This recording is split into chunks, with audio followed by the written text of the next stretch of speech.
To reconvene then? Ready. We'll reconvene the meeting at 3:25.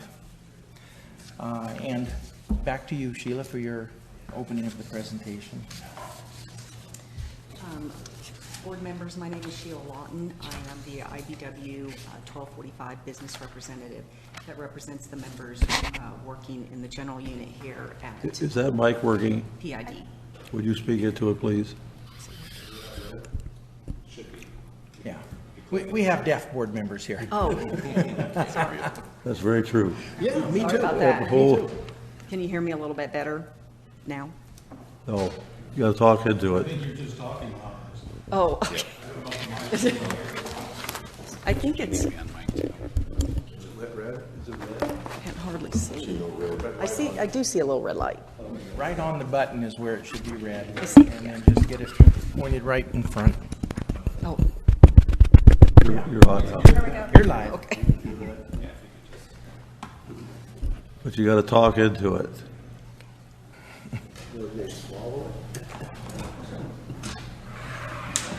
So again, my name is Sheila Lawton. I'm the IBW 1245 business representative.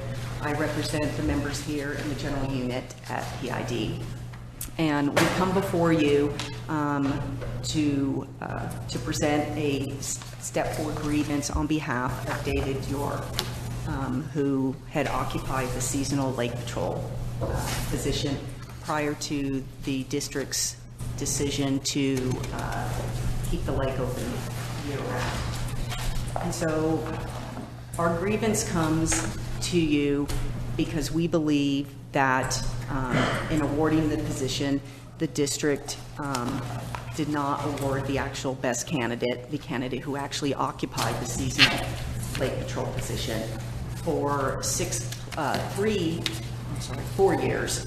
But actually more than 6 years having done the job under a contract. And we believe he should have been the one awarded when the job went full-time year-round. And so we stand before you here with our grievance, asking you to consider Mr. York in that position and take into account his years under the guidelines of filling the vacancy, the 5 different criteria that are spelled out for employees. Mr. York was never even presented an opportunity to offer the district in an interview what he could provide to the district going forward. But I firmly believe that his performance evaluations, which you have before you, as well as his recommendations that were offered to him, speak for themselves. He was more than qualified to occupy the position when it went year-round. It was never a temporary job when he occupied it as a seasonal. The word seasonal only denoted the fact that the lake was open on a season, as opposed to being open year-round. So any notion that the position was a temporary is simply not true. And as our grievance, as we stand before you with our grievance, should tell you that he wasn't a temporary employee, or else he would have no standing before you right now. But he does. So we ask you to reconsider the decision and to actually award the best qualified candidate for the job. Just so you know, our grievance also makes note of the fact that that Mr. York was never offered any other job opportunity when the district moved to award the position to another, thus laying him off completely. There has been full-time positions available, of which Mr. Orr was not offered. He was only offered a temporary position, but yet he would have been qualified to take any of the utility worker jobs that were out there. I see in Mr. Barber's response that when we offered the settlement he makes note that we should have bargained to be able to do that. I've been doing this since 2008, and I've been in the union since 98. Grievance settlements are routinely negotiated in an effort to reach an amicable solution for both sides. And that is what the union was doing during the step 3. And the committee there had an obligation to, as the words in the contract say, consciously endeavor to effect a settlement. And the settlement doesn't have to be something that's spelled out in the contract. It's trying to do something that resolves the matter before this matter is put before the board. So that is still out there remaining as a potential settlement to this matter. What was the settlement you offered? Was to offer him one of the utility worker, the full-time utility worker jobs. Any full-time job on the field's crew? Correct. Field staff? Correct. In the grievance, in the letter from Jeremy, it doesn't state that. It just states he wants the lake job back plus payment that he's missed. Well, our grievance is based on the fact that we believe he was the most qualified for the job. So that is ultimately the remedy that we are seeking. But in an effort to go through the grievance procedure, we're always going to try to see if we can effect a remedy that would satisfy both sides, and that's what we were attempting to do.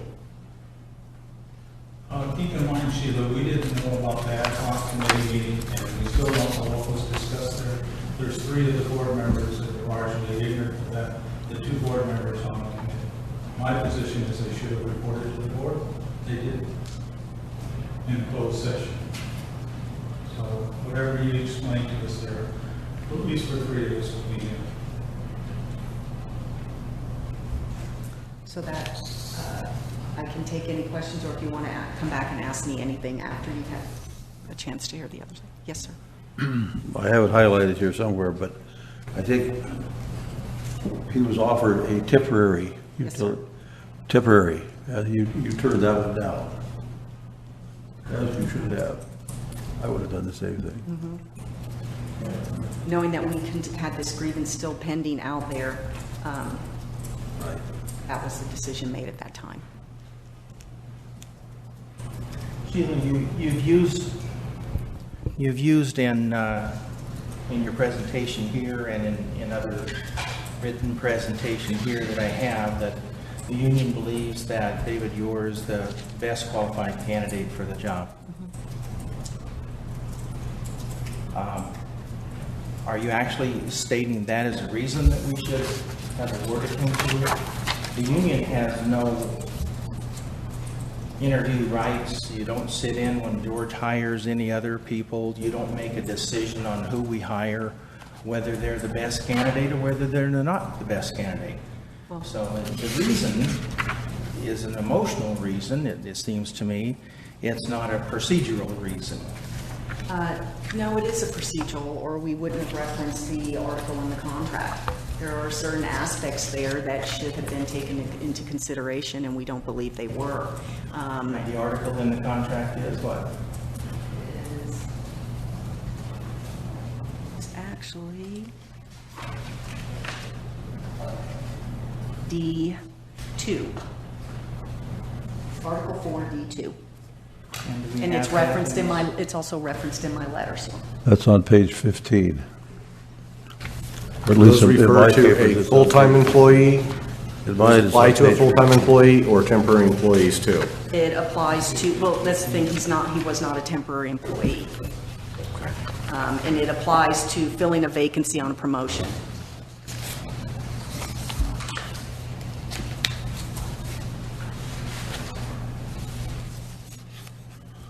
Okay, we're going to need to have either direction to the copy of that provision, or It's right here. okay, so you're saying that George violated this provision here. Yes.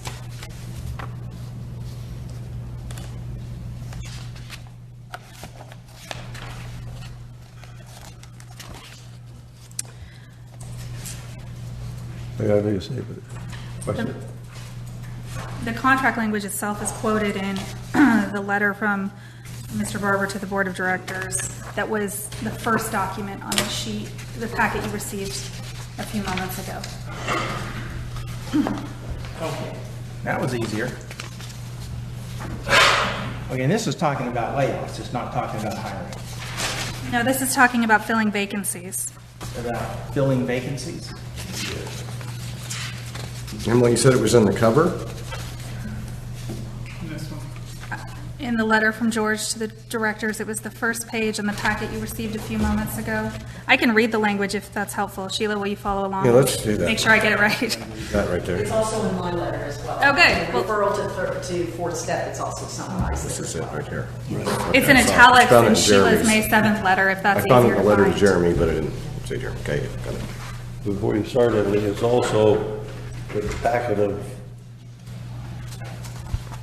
rules and regulations governing employment conditions, salary, benefits, and employees.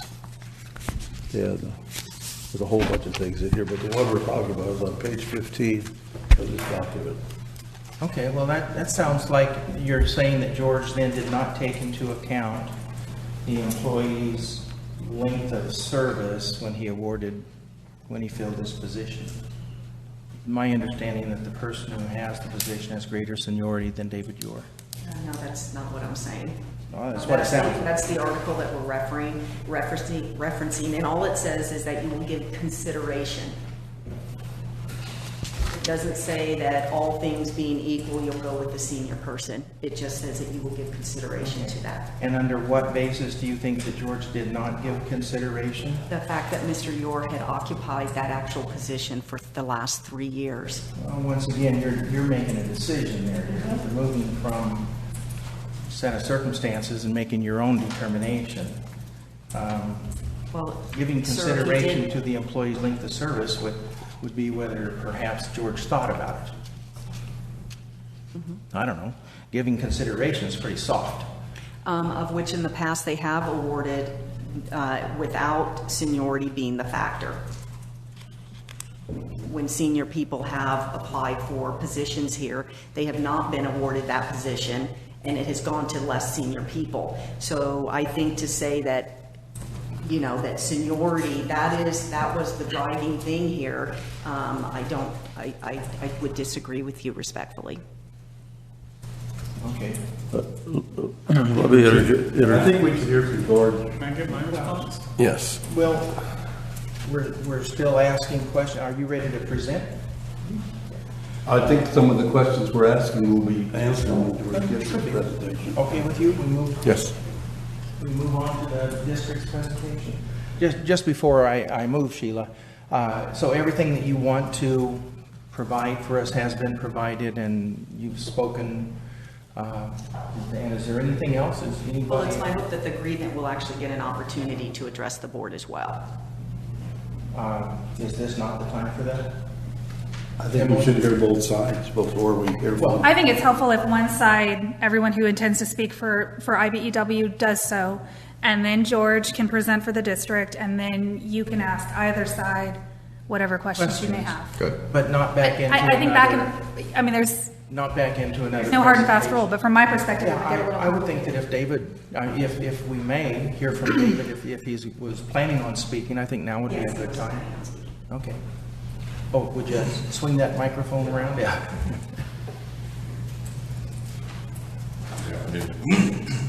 Excuse me. I think a lot of this came about in the early board meetings. I actually believe we're here today because of confusion between the permanent seasonal lake patrol position that with benefits and union representation to a temp job with no benefits and or union representation. This new permanent assistant lake patrol position is just a title change in my respect. The job description and requirements have stayed the same. The district is just extending the seasonal position to full-time year-round due to the opening of the lake year-round. And just a reminder to the board, this permanent seasonal lake position that I held has I have worked straight through 2 seasons and then was laid off for 2.5 months and came back and worked another season. So I've worked full-time, year-round position. I see no changes in this new position job requirements or duties. This is just a job title change. Along with board members, public, and fellow employees, I feel I am the best qualified for this position.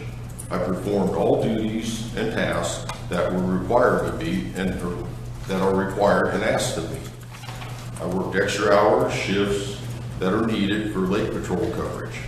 I have a good rapport with the public, and I feel that I am an asset to the Paradise Irrigation District.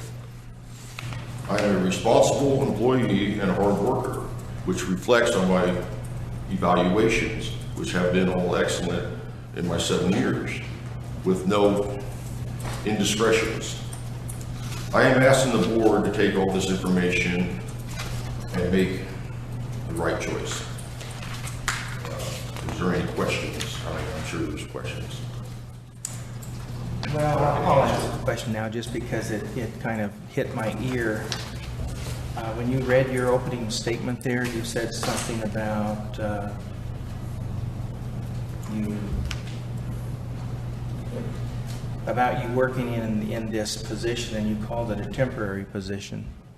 No, I'm calling it a permanent seasonal lake position. Yeah, I know, but that's what you said when you read your opening statement. The opening statement is that there is confusion between the 2 job titles with the board, with yourself, during the board meetings leading up to this, that you are considering me a temporary employee, that we don't have to hire you back. And that was put in the minds of a lot of people here throughout the different, January and February was brought up, and it was just trying to even brought up the fact that this is not a temporary position, and even George knew that. He brought up, said it's not a temporary position. And that's what I was trying to get at. Maybe I misunderstood, that's why I wanted to ask. No, There was something I read, I think it was a layoff letter, not to say that this is properly worded, okay. but the layoff letter November is dated 2014. November 14th, 2013. It was a memorandum to you, seasonal lake patrol. Subject end of season release of employment. This is from, I don't know, there's no signature. Oh, from Jim Passage, yeah. Anyhow, thanking you for your hard work, and the district will not be extending your employment after the lake season ends on December 1st, 2013, as it did last year. At this time, George cannot commit to your employment for the next season. Yeah, I skipped down a paragraph there. But that sounds to me like it's a temporary job if we can't commit to your employment next year in the season. Let me speak on my behalf on that one. Okay. That was Jim Passanisi, that was his first year to do this. He wrote that letter. It really upset me the way it was worded. Oh. That was like, you're gone, because I've come back every year. Since I started there, even with Gitman, I came back every year. Actually, after the union took away I don't know if I can't say take away, but it got to a point where PID had to hire their own temps and not use a hiring agency. That's when PID automatically, they went ahead and hired me. They didn't post that position, they just hired me because I was doing it through Gitman. I was what they felt at that time the most qualified, or evidently they would have looked elsewhere. After that memo from Jim Passanisi, I went in and talked to George in his office about it. And he just kind of explained to me that Jim is from a big organization, they're used to, doing things different, and made me feel a lot better about it. That this doesn't, but as far as him committing that he has to hire me back, he actually said, no, something could happen. I could get in trouble during this period of time. I could have an accident or injure myself during this time. So that's why even when I go off on the seasonal layoffs, per se, when I come back, I have my physical and all that every time. Because I've been out of work for 3 months, so that's in the contract evidently that once you're out of work for so long, you have to go down and do a physical. That's the reason why I can't commit to bringing me back. I was brought back. Okay. And I was brought back in 2014 after Yeah. that letter with benefits. I also read here somewhere that because we were thinking of not charging fees, that there was a chance that you might not be called back too. You recall that? That was after my layoff notice for 2014. Right. And it came to the Lake Committee meeting first in December, and then to a board meeting. That was the notion of eliminating fees at the lake would eliminate the seasonal lake patrol position. And then that was resolved by George saying, let's open the lake year-round. Well, the board decided. Well, it was, George doesn't make those decisions. yes. He made, it was his suggestion, his motion. Right. Yeah, who was that guy who said, let's open the lake year-round and get rid of one employee? The fees. Now, also too, I noticed on the evaluations, the box temp is checked. I have no idea why.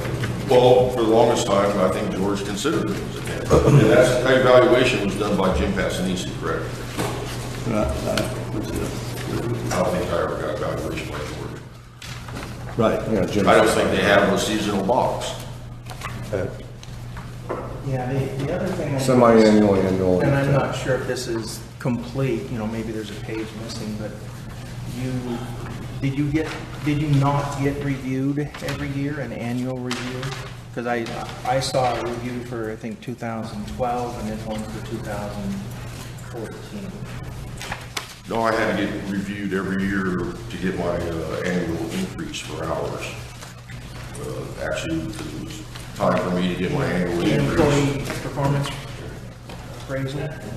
Because he was seasonal, he was evaluated every 2,080 hours Yes. every year. Or rather than calendar year. Oh, is that what the temp 2080 at the end? That's what the temp 2080 means. I didn't know what the 2080 meant. Right. Well, I noticed in 814, you were recommended for a merit raise. You were Yes, for a merit raise. contract raise. Yeah.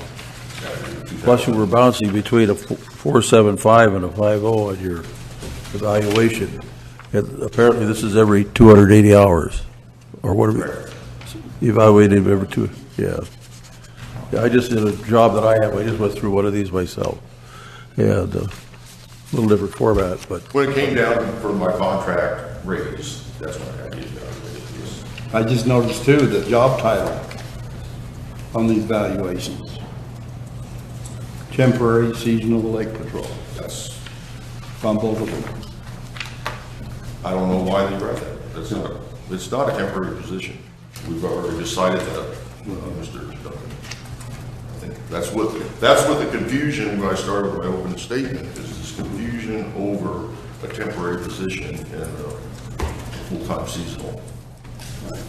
Well, the way I understood it, you were originally hired through the temp agency, and you were not our employee. No. Right, and then the union demanded that you become a union member, and that's when we. No, they just said that you can't. You can't have you otherwise, yeah. Couldn't use contract. So that's why you became, and then you got full benefits too. Right, and, but I've always thought of you as being a seasonal temporary person myself. That's what I'm trying to clear up, is I know everybody, and I feel throughout the different board meetings, everything that was a motion was put towards the board, and then the board voted on it with the thought in mind, like you just said, that this is just a seasonal position. I mean, a temporary position, that I don't really have rights, and that's why it's a lot of the stuff that's been done throughout the prior board meetings. There's a misunderstanding of what my rights are and what my position was. Of course, the board had no part in the decision on who to hire No. for the full-time job. No, but they So- did on deciding to put it out to post the job. Right, we did, Voted yeah, on by the right. board. But we didn't do anything in the To turn hiring. it into a new position. It was voted on by the board. Right. And you don't think it is a new position?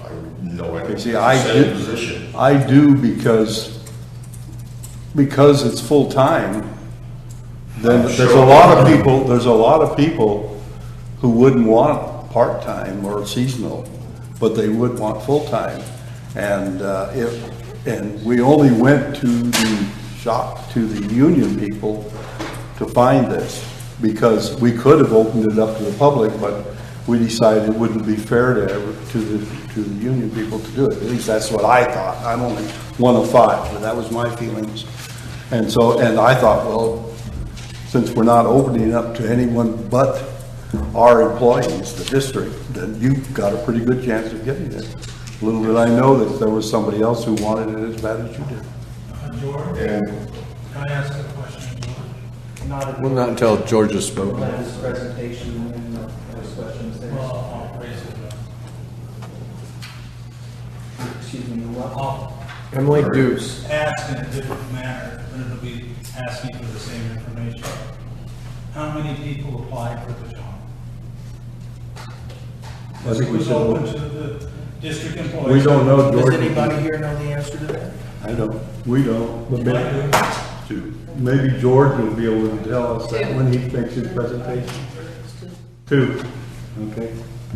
Wasn't there a third that you offered the job to? Okay, well, if we're gonna go with further questions, Bill. Okay. Let's finish here, because I'm not sure that you were complete. back to your question, that you feel it's a different job because it's going year round. Well, of course, I'm one of those persons that want to work year round. But you also got to realize, Larry, it's called a seasonal, and everybody thinks it's just seasonal. From the time I was hired by PID in March of 2011 till I was laid off November of 2014, it's a total of 44 months. Out of those 44 months, I worked 38 of them. It's not like I was off a lot of time. Right. I didn't know about that at the time. I That's what found I'm out the reason you did that was because Greg was off. He was gone, weren't you? No, we had a shady fuel break. Oh, okay, so there was more requirement. And then the next winter is because of the, Okay. that was only 2 weeks. Was that only, okay, I didn't know. I didn't realize. But I'm just saying, out of 44 months, I worked 38 of them. That's why I consider myself, I've already been doing the full-time, year-round position. The job duties, requirements, and duties have not changed. I have the experience, the most experience, because I've been there. I have very good people at the lake know me by my first name. I have a very good rapport with all the customers, good rapport with Cal Fire. I've supervised the fire crews, supervised the Butte County Work Alternative Program crews, worked with the ROP students, worked with church associations. It's yours. I do have qualities that you guys probably aren't aware of. So that's why we're here. I really feel that I am more qualified. And even on my evaluation, I have here, just, employee comments required or whatever. I really enjoy working for PID in this seasonal lake patrol position. Note that I am also available for longer seasons, even all year. That was on. I read that. Any other questions? So how many times were you laid off? Was it twice? After being hired by PID, I was once, twice, and then 14 the third time, this last time. 3 times. Twice during the 4 years. Okay. During the 4 seasons, I was there. Were you ever given a bad performance rating for anything during that time? No, I haven't. And Besides what the written ones are here, did you, I noticed Greg's recommendation to you work with you for 7 years, and said you're doing an outstanding job. So you had even staff, it was not a formal recommendation, but turned the letter in for you. Correct. Those grades here. And she passes. Yeah, that's me, she's giving you good grades. I think the argument that some of them are missing is wrong. I've never, when I go out to the lake and David was working, the first time I met him, found out he was very knowledgeable about wildlife and all sorts of things, and pleasant man to be around. I had no problem at all. I never found anybody up there that ever complained or turned in a complaint about you, did they? Never? Under performance? No. There's the performance of the maintenance and the upkeep of the lake and park and all that. There's also the job of being a public relations for PID. And getting along and answering. A lot of it during the busy time is just dealing with the public, answering questions, helping them out in different ways that you can, which I excel at. Enjoy it. Mr. Hunt. Excuse me. Thank you folks for speaking into the mic, and I'll do the same thing, even though I project my voice. I'd like to compliment the BIBEW. You're doing exactly what you're supposed to be doing. I am a union member. I have been a union member most of my life. I spent 34 years with the California Teachers Association as a bargainer and a trade, and I've been involved in some of these type of things for those. And you guys, you're in union. I belong to the Communication Workers of America right now. They represent the part-timers at Butte College. And the only thing that you have to do as a union is employment conditions, which is working conditions. And that's what you're doing now. Salaries and benefits, and that's your 3 things. And I have been a little critical of you people in my 2 or 3 years on the board because I didn't know if you were really representing our people or not in some of the things that you were talking about. So I might as well say it as a elected board member. But the last thing that I suggested to Dave when we had our last meeting here was that he contact the union, you folks, and they would tell him real quick if he has a case on his working conditions or employment conditions. Remember, Dave? Yes, sir. And you stated at that meeting that you'd already contacted them. So I thank you, and I'm talking to the IBEW, and I'll have a little different feeling towards you folks, that you're doing your job representing these people, because sometimes you don't do that.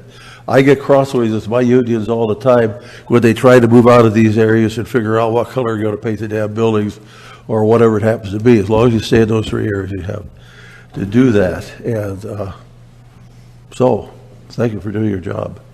And I would have figured real quick, and I shared this with Dave at an open meeting, that if they felt BIEW has a case, they would tell you real quick you didn't have. And apparently you felt you had a case because you're right here with us after this long. So you're doing your job. Yeah,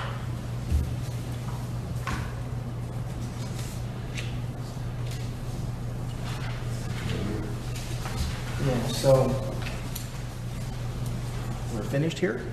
Any other questions? Presentation, any other questions from board members? I want to wait until George got questions, but I want to wait until Okay. George has stated his part too.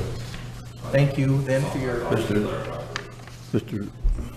President Hunt? We're talking about when he was hired through Grievance and being a temporary employee. That was actually, we came to agreement, it wasn't a formal grievance process, but we came to agreement with the district that they were actually, that practice of hiring through Grievance was actually not in compliance with MOU, and that's why the agreement came about to start hiring all employees that they were hiring through Grievance to hire directly through Grievance. So if the district had not been out of compliance with the MOU, that practice hadn't been going on, Dave would actually have more seniority at this point than the person that was awarded the job. or Dave may never have been hired. You know, who knows what hiring practice would have taken place and made a decision back then. Yeah, because costs did go up when, I was interviewed by the treatment plant supervisor, the assistant treatment plant supervisor, and Greg Dobbs when I was hired by Gitman. It wasn't like Gitman just hired me and sent me out here. I had to do an interview, personal interview with the people which I've never met before, and they did hire me. So PID did hire me. Good to know. I feel you were doing a good job. To me, that's not an issue. I don't think there was ever a question about that. I'm sure the George is going to bring this out in his comments, but he mentioned more than once the first meeting that we had in this room when we were all involved, that one of the things that he was concerned with was on this seniority bit, all this type of things, was that the union would take after us because we didn't hire the longest employee.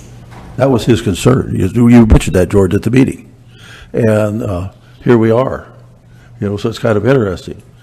And I've been involved in several seasonal type of positions, hiring people for different things.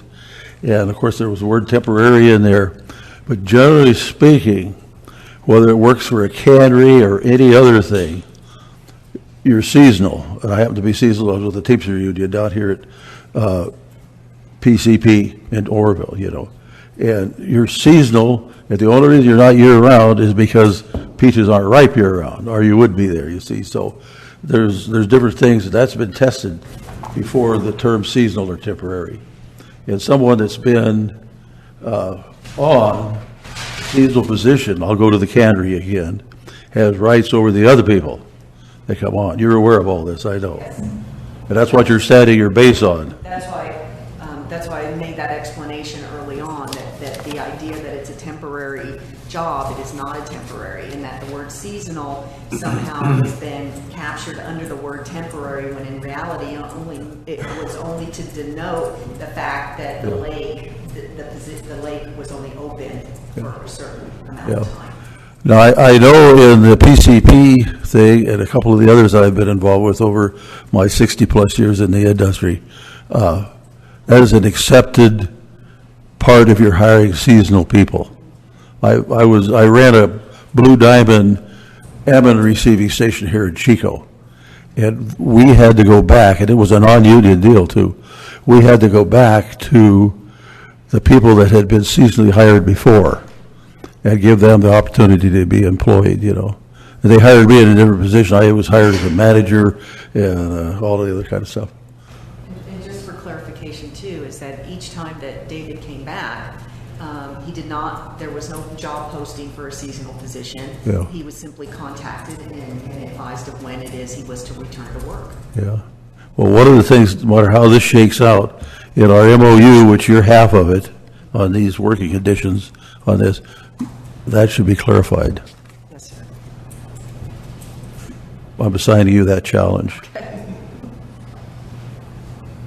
So Jeremy mentioned, because of Gitman being the original, not employer, but who sent them up, how many months from your time when you started with Gitman until we employed you, and then to present date, how many months total? Do you know what the number is? There's 3 seasons, which were, I think, the first season, I worked 9 months. And then I worked 10 months, and then maybe. This is when you're with Gitman. When I was with Gitman. Okay. It wasn't an 8-month season, it was always longer. I just have my records down that I worked the 2008, 2009, 2010 seasons. Okay, and you think somewhere around 9 or 10 months each one of those seasons? Yes, correct. Okay.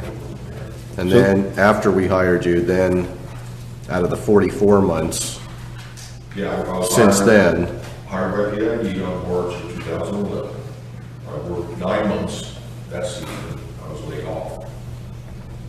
I came back March of 2012, and I worked straight through to January 10th of 2014, which is 21 months. And then I was laid off.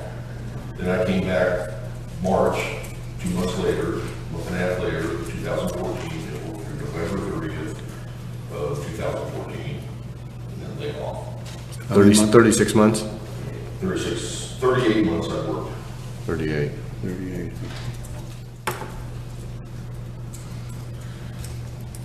Out of 44 months. So approximately 56 months since you started with Gitman, basically up at the lake. how long has Jason been employed, PID? Do we know? I think he was hired in July of 2009. July of With 2009. Gitman, I started March of 2008. Okay, so how many total months? Do you know that, George? What? Jason, how many months has he worked for PID? Not off the top of my head. No, okay. Are you looking it up right now? Or? Yeah. July of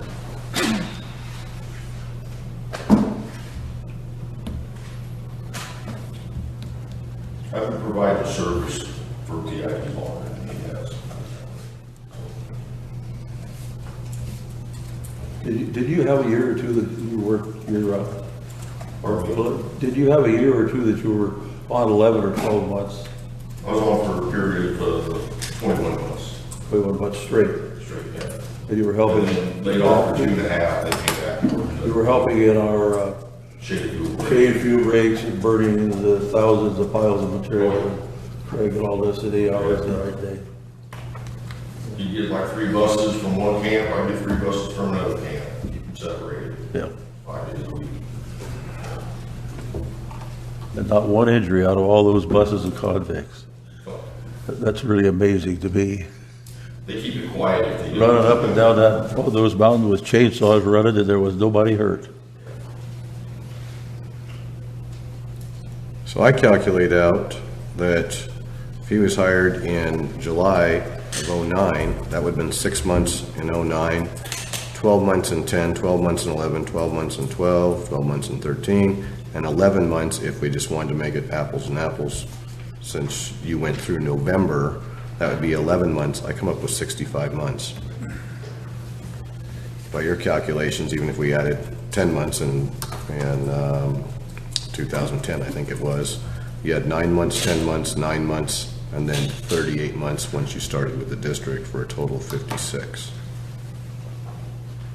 So it still does appear to me that he had the seniority. Well, if you're calling seniority, it's usually from the time of hire. Length of employment Length of seniority. employment is from the date of hire to the date. That's in my opinion. Working only 56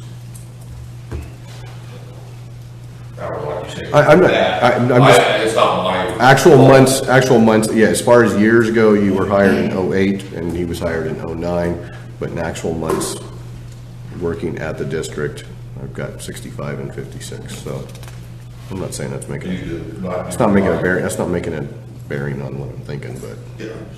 But things do. I wanted to make sure I knew the I number. would like to have full-time all along, but that wasn't the case. We had that conversation when I was at the lake. Yeah. They actually helped me push out the boat ship. That's exactly it. We did that prior to that too. It wasn't good. Okay. Okay, Sheila, is the IBEW presentation then completed? So, Rick, did you have anything you wanted to add?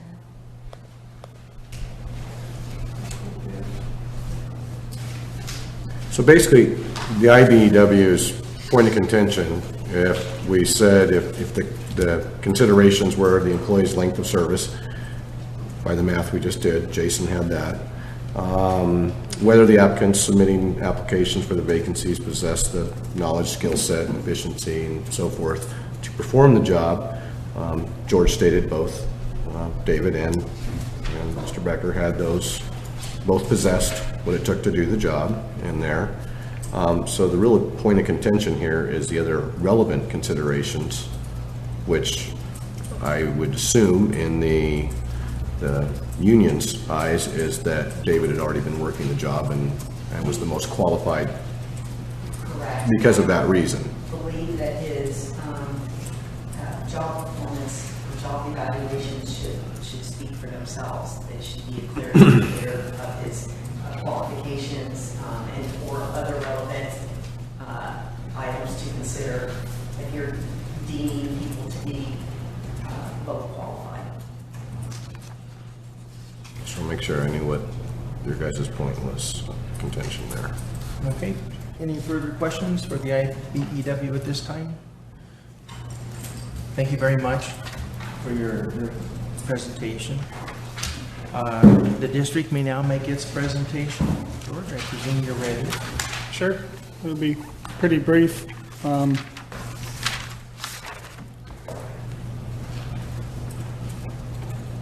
I follow the MOU. This is a grievance, is a claim by one or more unit members that there's been a violation, inequitable application, misinterpretation, or misapplication of a provision of this MOU. When I got these two applications, I actually went to this article and I evaluated both candidates.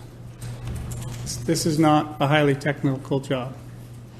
It is not difficult to learn or understand.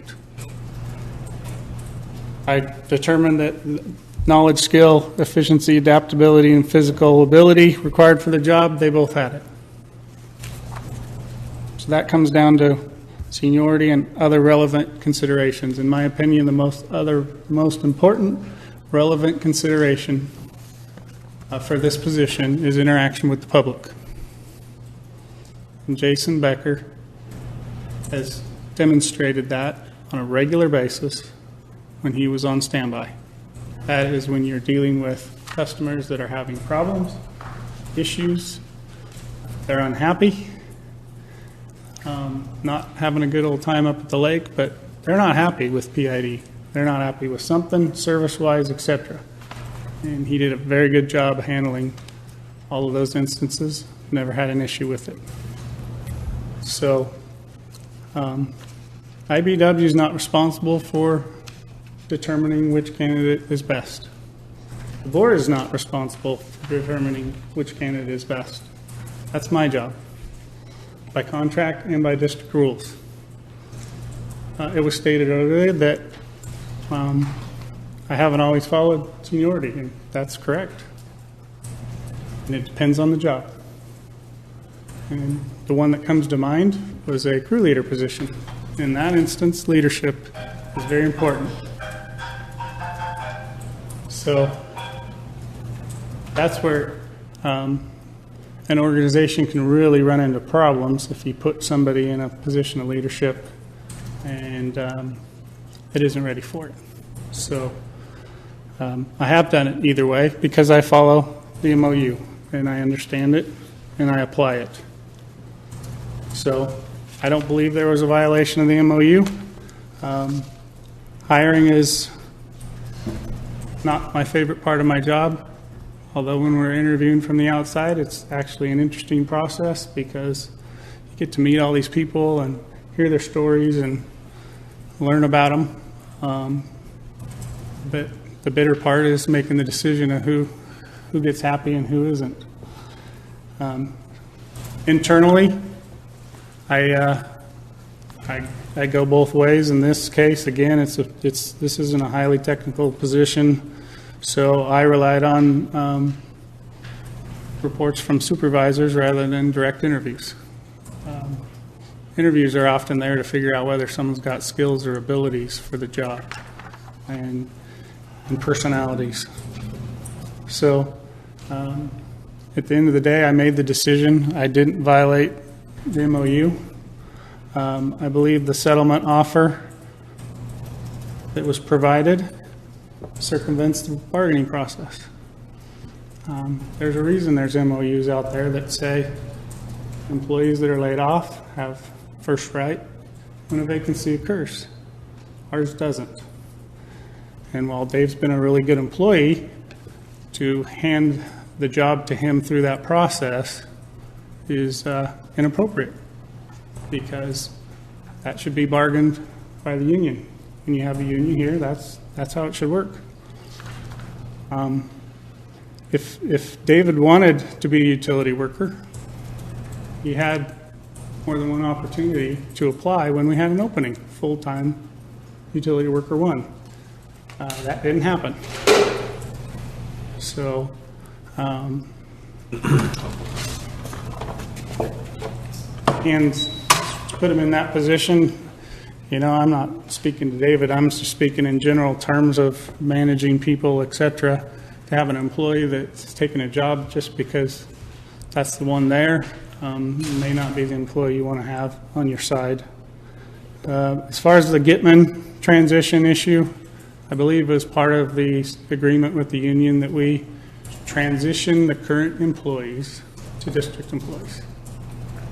I don't believe there was even an opportunity. I'd have to refresh my memory and look it up, but that's my recollection, was that these employees get transitioned to IBW or to PID employees, not that they all go away and then we go through a whole rehiring process. So it's not, again, it's not the best part of my job, but it's what I do.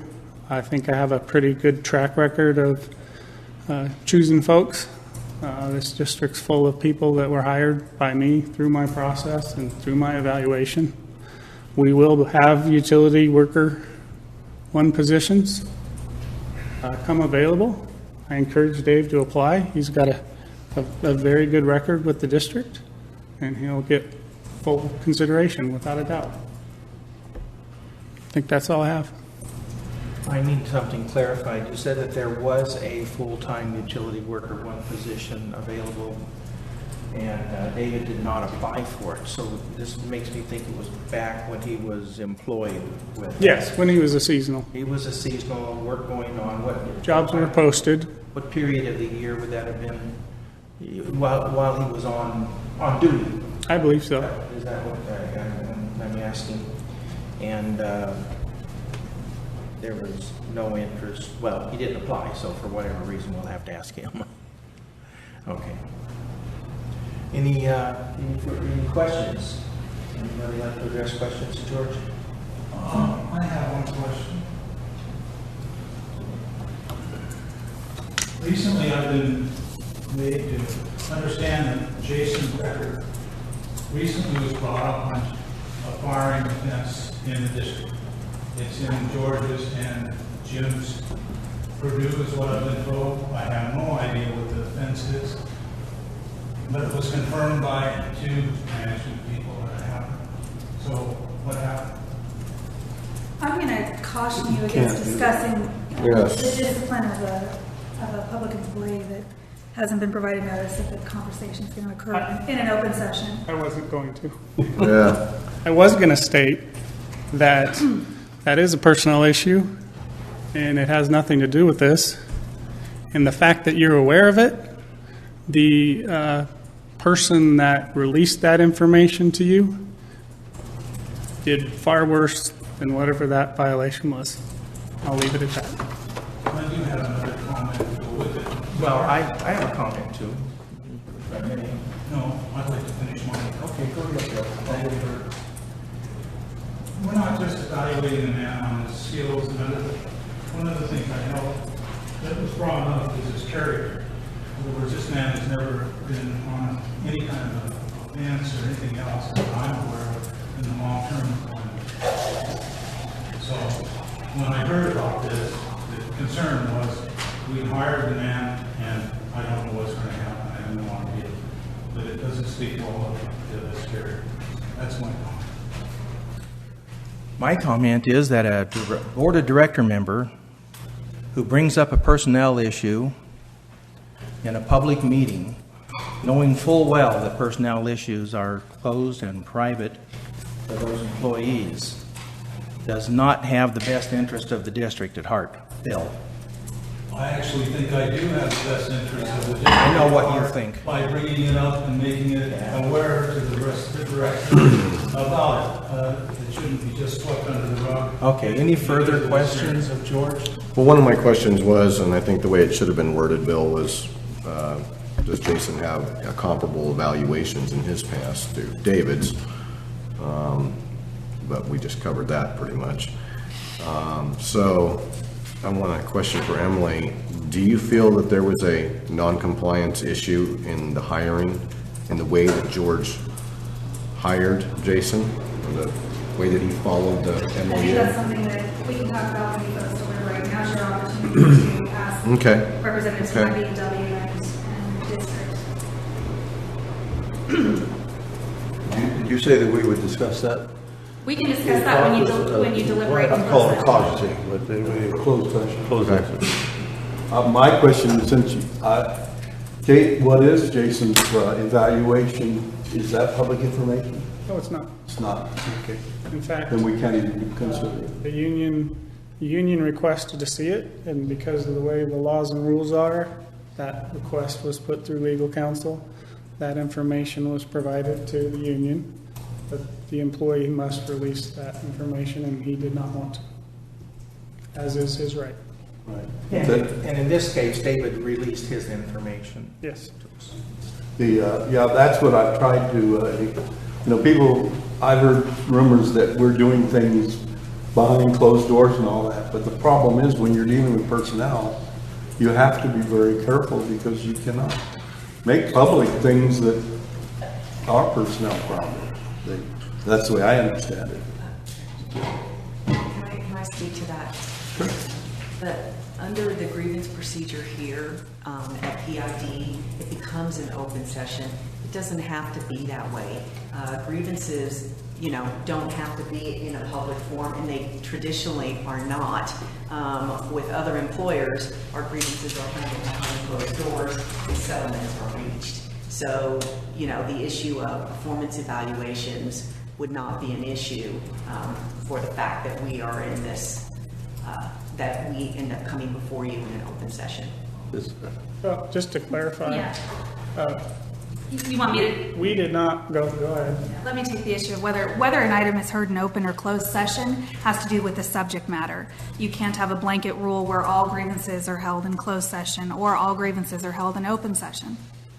This particular grievance doesn't deal with the dismissal, discipline, or release of a particular employee. Therefore, it's not held in closed session, it's held in open.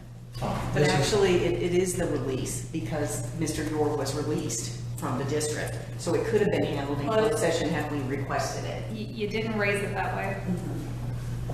Yeah. But he was released. He's no longer an employee of the district. And that's what. You are challenging, I understand that you're not challenging his release. You're challenging the fact that he wasn't appointed to another position. But where it's correct, which he's no longer an employee of the district. Here's my stand on it, and I've made this statement before. Georgiana swore me in 2 years ago, 2.5 years ago, or what it was. And the first thing that I made, even before I sat down after she swore me in, was that I've been very successful personally and professionally, and I have, in business or wherever, I never take an advantage of someone if I know it. And it's been very good to me in many ways at that particular point. And that's what I'm after here, is that we do things and not take advantage, whether it be Jason or David or Joe Palooka, I don't care who it is in here. I just want to make sure that it's happened finally, and I really appreciated it because I didn't figure you guys would take it if you didn't think you had a case. And so I like that. But one of the things, Jeremy, in your letter here, on page 2, this March 20th, 2015 letter, claim of a lack of opportunity for interviews. And George found that he did not necessarily conduct an interview because he knew both candidates and all this type of a thing. For pushing 60 years, I've been involved with a bunch of this type of stuff. And that's the only thing I can build on is my past experiences and watching people make mistakes, including myself. And The March 20th letter. Let me finish. Well, no, wait, hold it. The March 20th letter is from George to Jeremy. The March 9th Yeah, but letter. it's about, yeah, I realize that, but it's to the shop steward in here. Claim the lack of an opportunity for an interview. That's very critical. When you have even one person that you're putting back on, you should have, and it's part of the Equal Employment Opportunities Act. And see what both of those employees, or if there was a bunch of them, and you screen them out, get them down to a handful or whatever it is, but with this case too, they should have been officially and formally interviewed. This is my opinion from past experience, okay? And we would have had an observer there from EEO that would have said, the questions are right, the questions are wrong, and then it would have been above and beyond, is what it would be. Yes, it would be. You're pretty weird about that. No, I'm just telling you the way it is. Well, Because I know of a couple of districts that went to court on this type of a thing, and there was a very nice settlement come out of this for two different people. But anyway, so I just wonder why we didn't interview him, George. Yeah, but Doug, you did also at an open meeting. Let George answer that question. As I On explained, a formal interview where you would have one or Listen two. this time, because he's answered it before, so. as I explained earlier, Huh? these are district employees. They have a track record here. They have supervisors that watch them on a daily basis. Are you gonna let me finish? You almost cut me off. I agree, a formal interview is appropriate every time you bring someone in from the outside. Well, I think you're. In this case, I didn't feel it was necessary. That's fine. I'd like to respond. In the February meeting, when you announced Jason Becker as the person who's taken the position, it was asked by the board how you went about your hiring process. You explained what you explained, how you didn't interview either one of us. You also said at that time, someone asked one of the board members if you talked to the supervisors. You're saying you did now. At the meeting, you said, nope, I was the only one, it's my decision. I talk to supervisors regularly about employee performance, not specifically. Back to the decision of, seeing how we're kind of tied up, picking Jason as, for his, customer interactions on standby. I mean, how often is that? How much time was spent interacting with the public? We get irate public at the lake all the time. We interact with because of rates or because of the rules or no dogs. Constantly, there's something going on that you got irate customers that we deal with and we handle with dignity. I believe you had a. I was just gonna say that, Doug, many times you've stated to us things that are in your experience, and the problem is that we're elected officials, and we hired a manager to do these things for us. And you even suggested that the board should interview every new employee at one time, and that's way I off. didn't say that. I said when he hires a new employee, they should be introduced to the board. And that's a very common way of doing it. But I can assure you, the committee system within the PID is really archaic. And I'm working on changing it. So there should be, he should be introduced. I make a statement like that, and I can assure you that the committee system within the PID is not archaic. You're going to have the opportunity to do it because I'm going to bring it out as an information item again in September. And then it's going to be a action item in October. Because you made that suggestion that I do that. I'm not sure what you're discussing, but if it's something that isn't agendized, but it should be, Yeah, I would yeah. suggest you return to the matter again. Really got off. Okay, any further questions? Well, is this appropriate? Questions between George to them and them to George? No, this is a question for the board and Okay. for everybody. To us, yeah. I'd just like to get clarification on the board's power in this matter, because it is not, it's been stated that it's not up to the board to hire or fire personnel. But now this is a grievance procedure. This is totally different.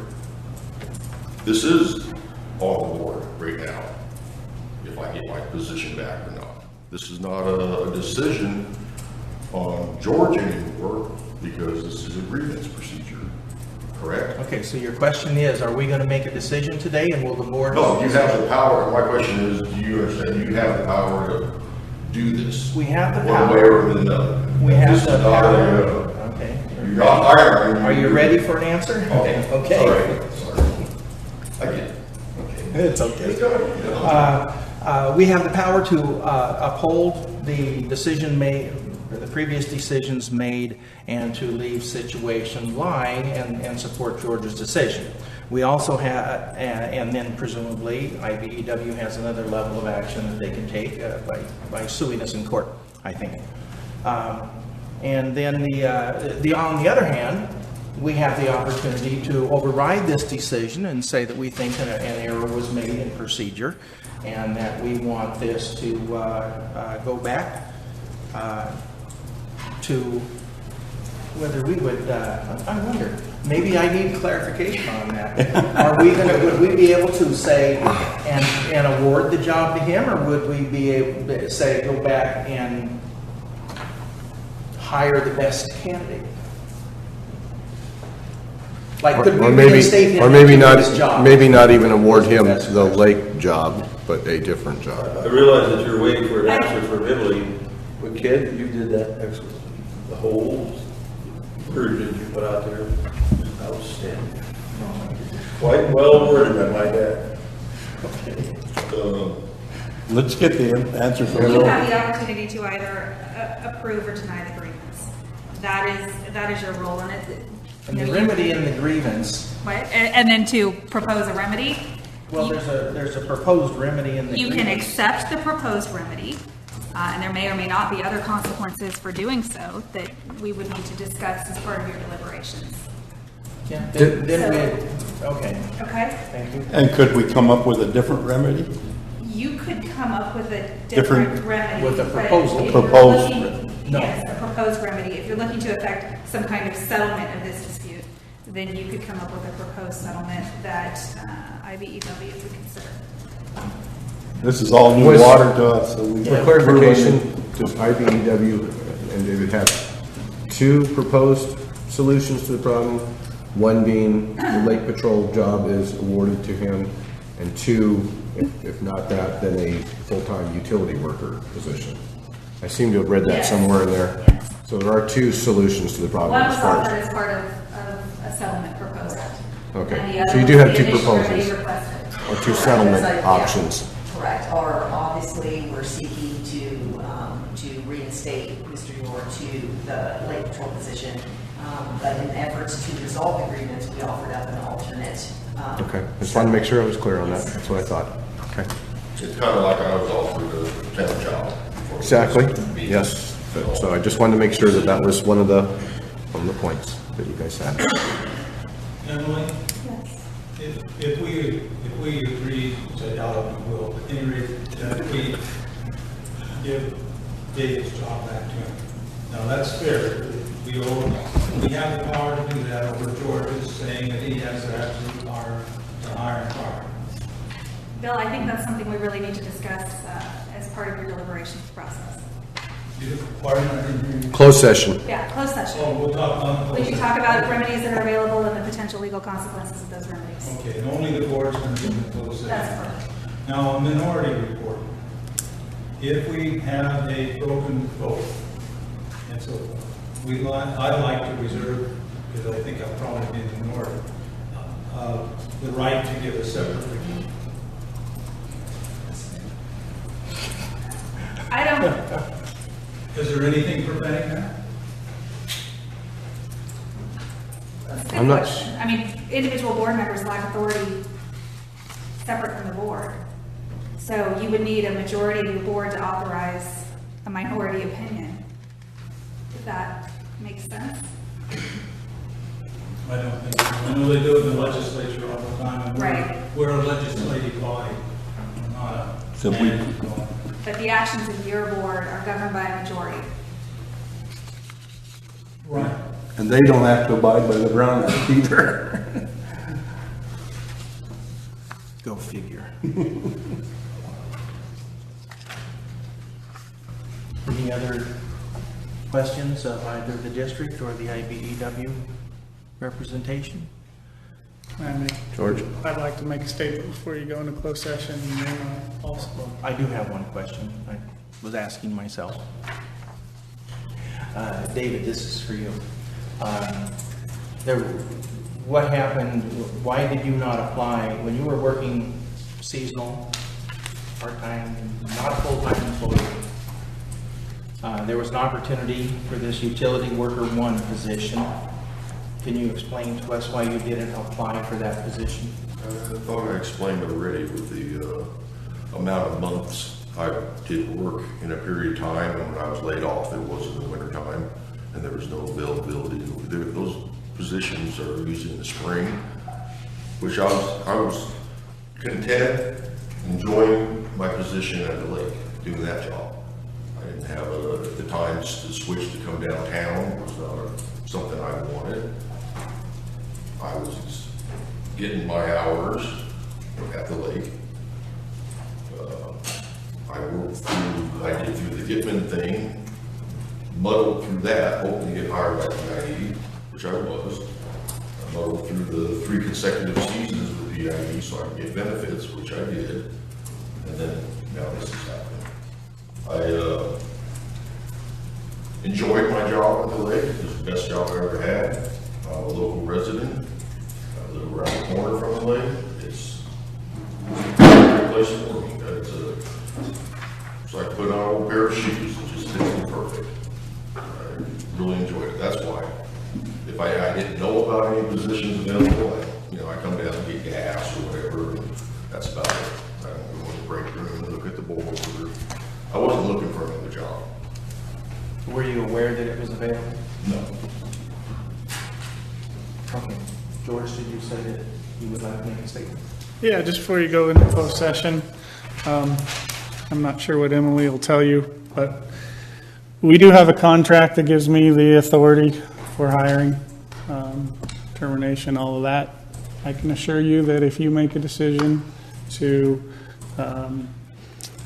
overturn my decision, I won't sue you. I'll follow your direction, move forward, and carry on.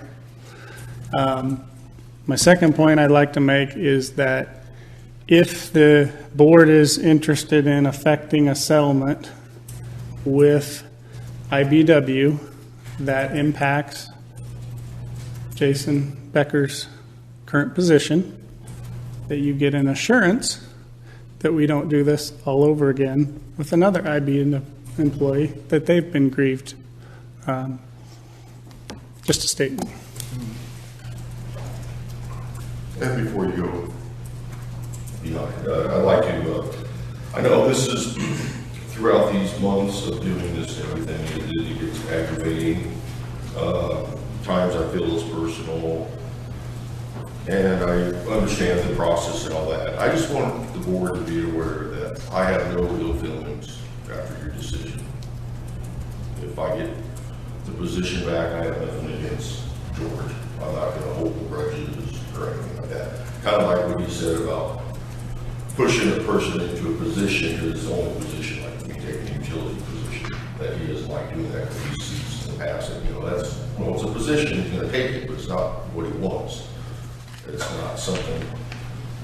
I have a feeling too, the feeling is that's the way I think he might feel, is if, or you guys might feel, is if I do, per se, get the position back, then I'm going to not be the same. I will be the same and better.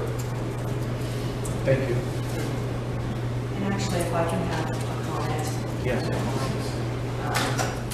And like George, we also have a contract, and we have a grievance procedure. And the last step of this grievance procedure gives authority to the board to settle the grievance, to provide remedy. And that's what we're seeking here. And we certainly appreciate the time that you've given us to have this meeting, and we look forward to hearing whatever your response is. I have to tell you, though, I do have concerns that if we were to make a decision that rearranged where people are at right now, that I feel we're probably going to be right back here with a different person sitting in that seat next to you. What are your thoughts on that? I'd like to be able to give you 100% assurance that whatever your decision is, that there won't be anything else that comes out of it. I simply can't at this time. So, but I believe our grievance has merit. We're not going against things that have been done in the past, so we're not setting new precedent with respects to awarding a job to the best qualified, because the district has done that in the past.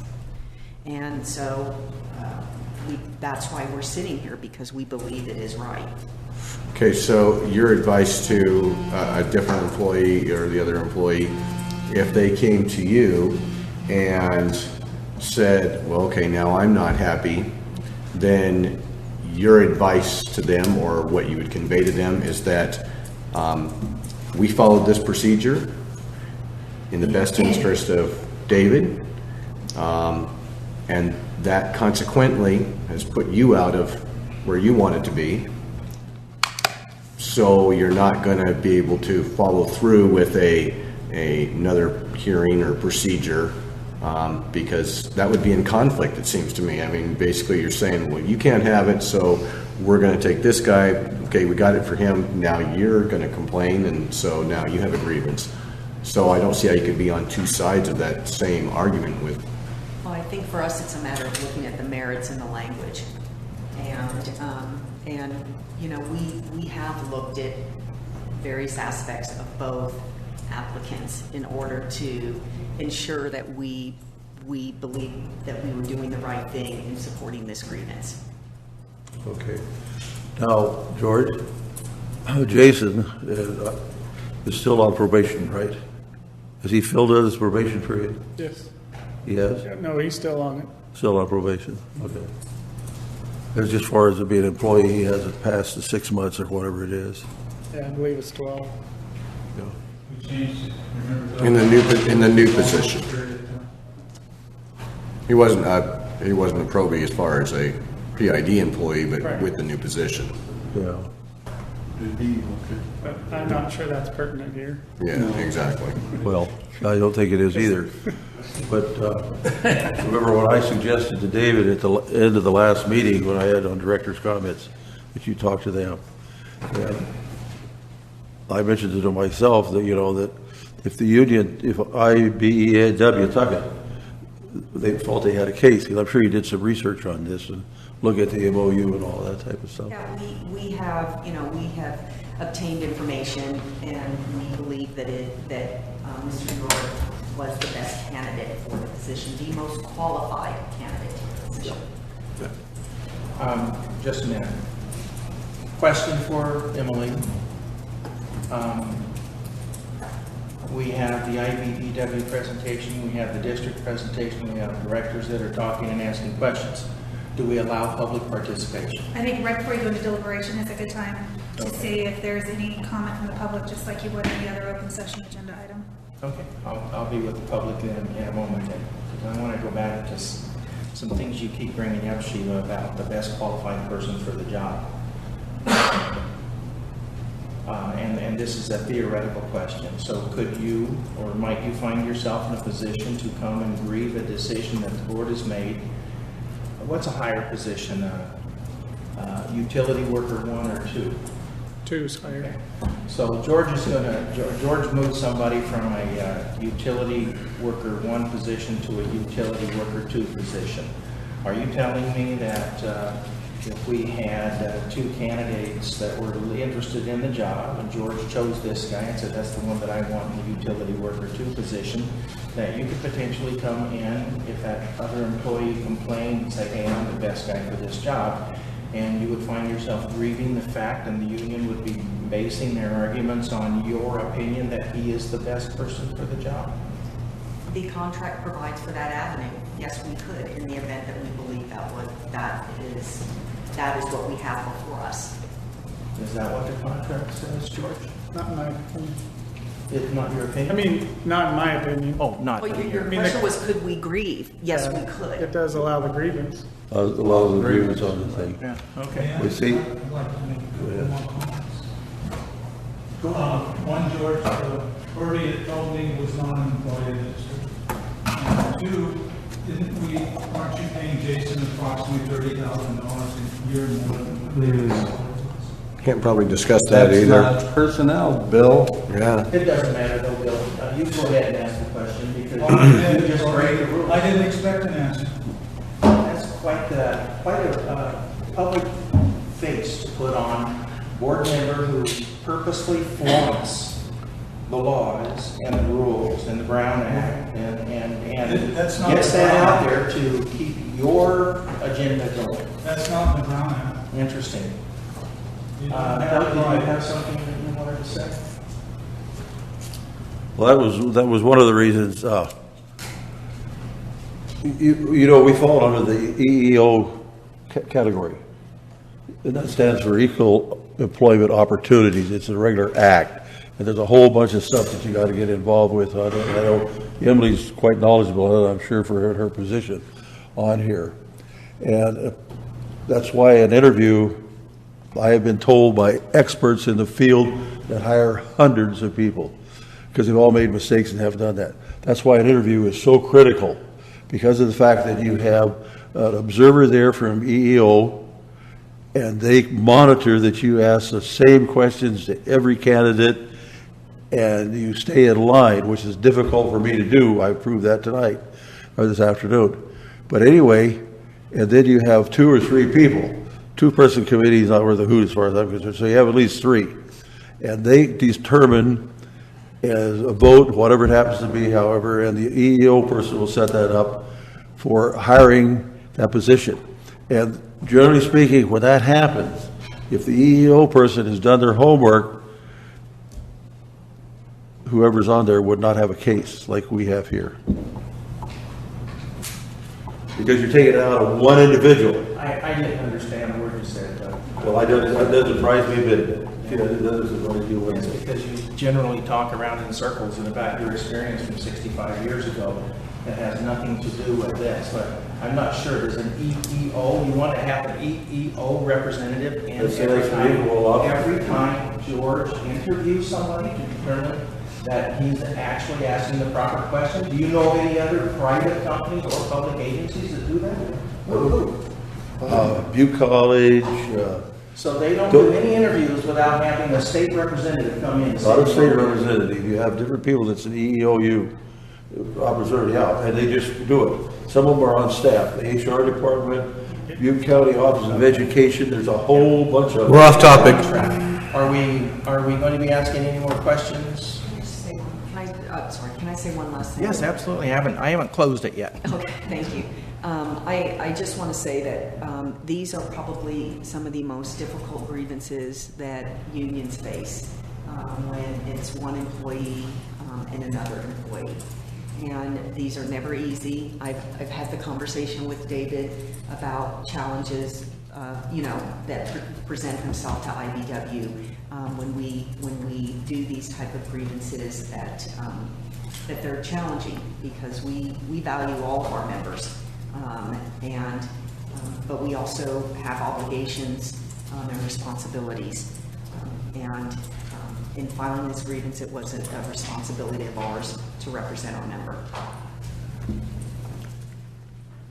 Thank you.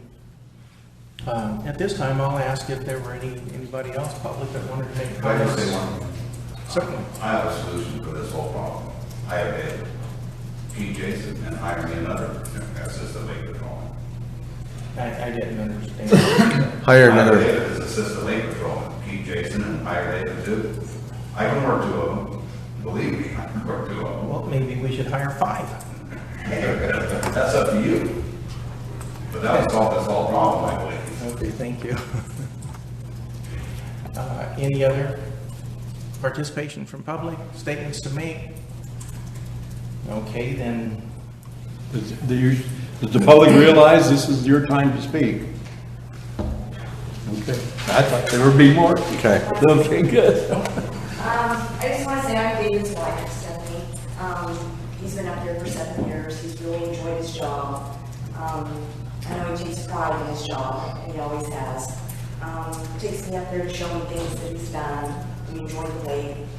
Another point I would like to make is that you, Mr. Hunt, keep asking Sheila on her determination on who's more qualified for the job, for her to come in and say that. Well, here you have a person that's done this job for 7 years, and you have somebody else that's been in a different position. I'm not saying that this person can't do that job, but to me, the person that's been in that job for 7 years and has showed progress up there, the lake has made money since he's been there, more money than it has in the past. I shouldn't make money, but I just feel that that's what you should take into consideration. I mean, this person's been doing a very good job for 7 years, and heck, we would have loved it if David was full-time from the very beginning. Who wouldn't want full-time? I mean, that's not a question. For somebody to come in and say, I want that job, which great, a lot of people probably would want that job. But for somebody that's been there for 7 years, I just think that that should be a consideration for the company to do that. And to not even have an interview is kind of like, I don't agree with that. Maybe that's something that the policy should change. Anyway, thank you. I will make my choice. Thank you.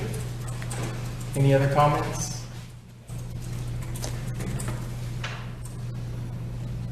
Then I will ask the IBEW and the district representative, have you had an opportunity to present all of the material or information that you wish to be considered?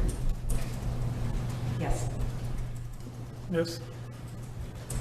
Thank you. This hearing will now be closed and the directors will continue to meet and decide the matter. At this point, I'm going to suggest we move into closed session. Bring our attorney with us for some guidance, keep us out of trouble, or try to keep us out of trouble. And hopefully we won't be a long time, and we will then be coming back out. Once we come out, our decision is going to be reported once we come out of the closed session, and then of course we will follow up and notify you in writing. Okay, so we're moving into closed session. Out of closed session and into open session, the board made a decision on a motion by Director Hunt, seconded by Director Duncan, to deny the grievance because information was presented to demonstrate that the general manager considered elements required by the MOU and there was no violation. Legal counsel is directed to prepare a written decision for the board's consideration at the next board meeting. Directors in favor of the motion were Directors Hunt, Directors Corolla, and Director Duncan. Directors opposed were Director Kellogg and Director Flesher. The board as a whole encourages David, Mr. Yor, to apply for future vacancies in the district. That is our report coming out of closed session.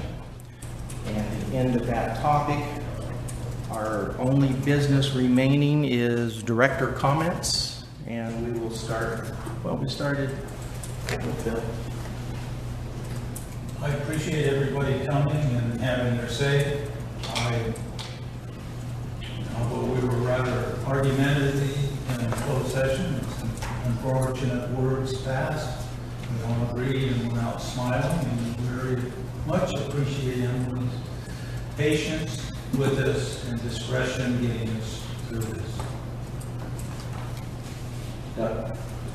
Yes, I would like to reconfirm the IBEW's part of this, and you're certainly, in my opinion, doing your job as far as working conditions, salary, and benefits, and that type of a thing. And you win, lose, you just win some. So thanks, everybody, for showing up, and appreciate Emily's advice always. It's always well seasoned with knowledge and wisdom. And so we'll get now on to the duties of the day. Thank you. Director Duncan? Well, I've put in 30 years of public service, and I must admit that being a director of PID has been the highlight of it, and it's not easy, and when you make a decision, half the people like what you do and half the people don't like it, and unfortunately, that's why we're here, to make decisions. I have no comment.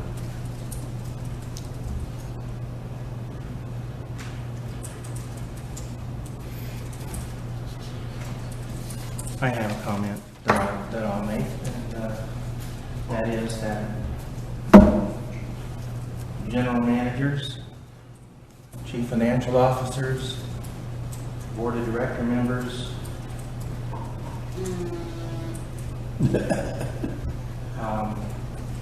employees, we all have a foundation that we've acquired over years. We use it to make decisions. We have different life experiences.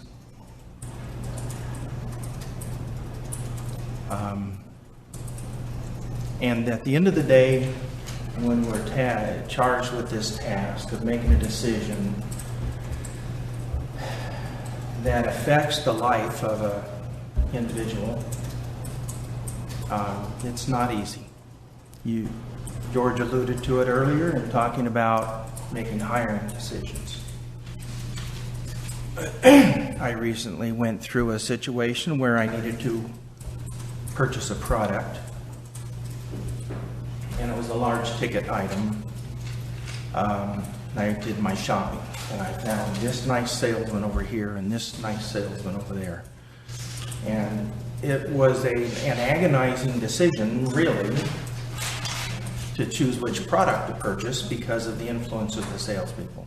So people get disappointed. You make decisions and somebody's disappointed and somebody's happy, maybe.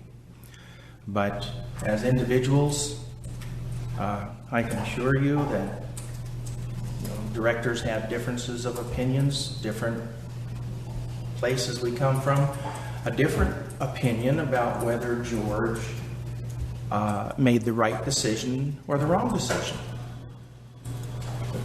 In our case here, and in the case perhaps of the majority, the decision was made that the procedures were legally complied with. And this is not an opinion necessarily on George's decision. It is, did we handle it properly, legally, and did we give full consideration to all factors? We believe, the majority of the board believes that happened. I believe that happened clearly because I was on the majority vote. But that is mine. And at that, that's the end of business. We're adjourned. Adjourn the meeting. Thank you. I want to live again.